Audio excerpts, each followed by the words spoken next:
Hey everyone, today we're diving into one of the most confusing performance issues in virtualized environments. Why your VM might be running slow, even when your ESXi host isn't maxing out its CPU. Yep, we're talking about CPU queuing and CPU ready time. And I'll explain it simply with a real-world example. Let's start with the basics.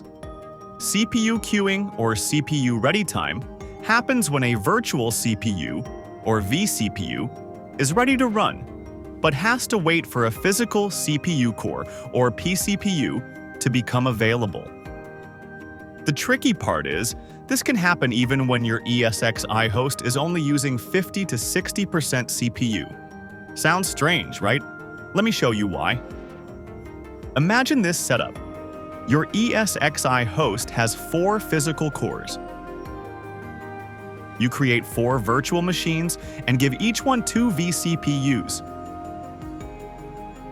So now, you've got 8 vCPUs sharing just 4 real cores. Now here's the twist. Even when your virtual machine only needs light processing, say 20% on each vCPU, it can still get stuck.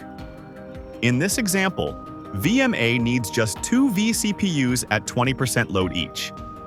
That sounds like it should be easy, right? But take a look at the ESXi host. While overall CPU usage shows only 75%, 3 out of 4 cores are already 100% busy. And here's the issue. VMA's 2 vCPUs must be scheduled on 2 physical cores at the same time. Since only 1 core is free, VMA is forced to wait in the CPU queue, even though the host has spare capacity. This is the hidden trap called CPU ready time. And it's exactly why a VM can feel slow, even on a host that looks healthy at first glance. Let's switch to a live ESXi session and see this in action.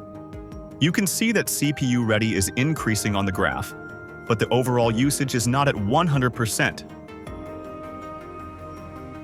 Let's log into the ESXi host using PuTTY. I'll run ESXtop. Now look here, focus on the ready column. This shows how long the vCPUs are waiting to be scheduled. As you can see, VMA and VMB have ready values around 60 to 80%, which means they are waiting that much of the time, even though the overall CPU usage is only around 70%. This is real-world CPU queuing in action. This usually happens when you overcommit vCPUs, more virtual CPUs than your host can handle. VMs are oversized, meaning they have more vCPUs than they actually need, or multiple VMs need CPU at the same time, causing a scheduling bottleneck.